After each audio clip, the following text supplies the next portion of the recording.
Bonjour à tous, je vous présente l'activité de français. Aujourd'hui, nous allons revoir passé, présent, futur. Je vous rappelle que le passé, c'est lorsque l'action a déjà eu lieu.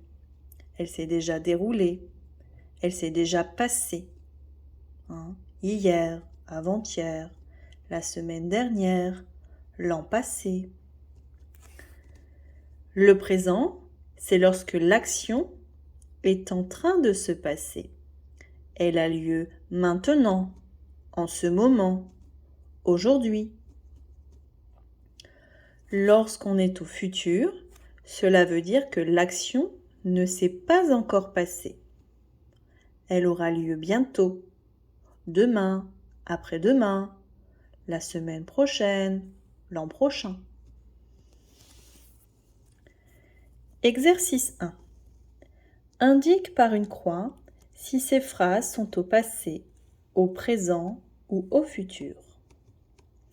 Alors, vous avez ici plusieurs phrases et pour chaque phrase, vous allez devoir réfléchir si l'action est au passé, au présent ou au futur. Dans une phrase, il y a 2 indices pour savoir si la phrase est au passé, au présent ou au futur. Tout d'abord, le verbe. Puis, vous avez aussi dans les phrases des petits mots qui vont vous indiquer quand se passe l'action. Et grâce avec ces petits mots, vous allez pouvoir cocher la bonne case. Première phrase. Hier, elle a grignoté des chips. Ici, nous savons que l'action s'est passée hier. Donc, cette phrase est au passé. L'action s'est déjà déroulée. Deuxième phrase. Demain, nous écouterons de la musique. Ici, nous avons le petit mot demain. À vous de réfléchir. Est-ce que cette phrase est au passé, au présent ou au futur? Nous avons 3 chatons à la maison. Alors, nous avons veut dire que c'est en ce moment. Donc, cette phrase est-elle au passé, au présent ou au futur? La semaine prochaine, nous irons en Italie. Alors, la semaine prochaine, est-ce qu'on est au passé, au présent ou au futur? Autrefois, les ordinateurs n'existaient pas. Nous avons le petit mot autrefois pour nous aider. Autrefois veut dire il y a très longtemps. Alors, est-ce qu'on est au passé, au présent ou au futur? Et enfin, maintenant, Arthur prend sa douche. Donc, l'action se passe maintenant. Voilà. Donc, je vous laisse cocher la bonne réponse. Exercice 2.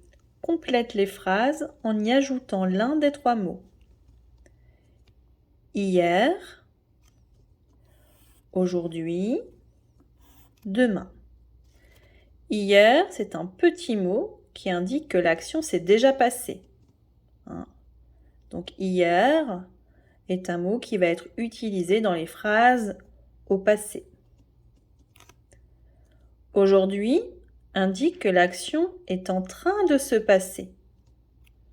C'est un mot qu'on peut utiliser dans les phrases au présent. Demain, c'est un petit mot qui indique que l'action ne s'est pas encore passée, qu'elle aura lieu demain, c'est-à-dire dans le futur. Donc vous allez devoir maintenant compléter chacune des phrases avec l'un des 3 petits mots. N'oubliez pas de faire de jolies majuscules car il s'agit des mots de début de phrase. Blablabla, il pleut. Est-ce qu'on va dire hier il pleut, aujourd'hui il pleut ou demain il pleut? Ici, on parle de ce qui se passe maintenant. Donc, on va dire aujourd'hui il pleut.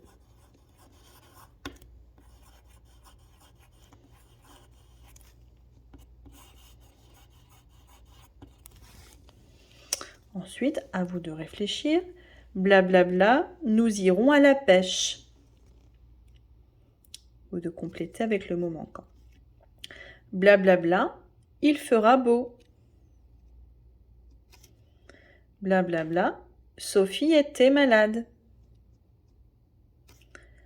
Blablabla, c'est mon anniversaire. Exercice 3. Complète avec tu, nous, vous ou il avec un S, le il du pluriel. Vous allez compléter chaque phrase avec l'un des petits mots. Donc pour trouver la bonne réponse, il va falloir bien regarder comment se termine le verbe qui l'accompagne. Aller à la plage. On voit le EZ ici pour vous aider à trouver qui fait l'action. Arrivons en retard. Regardez bien, le verbe se termine avec ONS. Arrivons. Qui fait l'action? Mange bien. Là, je vois qu'à la fin du verbe, j'ai le ENT. Donc, vous pouvez trouver qui fait l'action. Écoute bien. Je vous laisse retrouver qui fait l'action. Lis un livre. Et enfin, chanter ensemble. On retrouve le EZ. Donc, retrouvez qui fait l'action. Voilà les enfants, bon courage!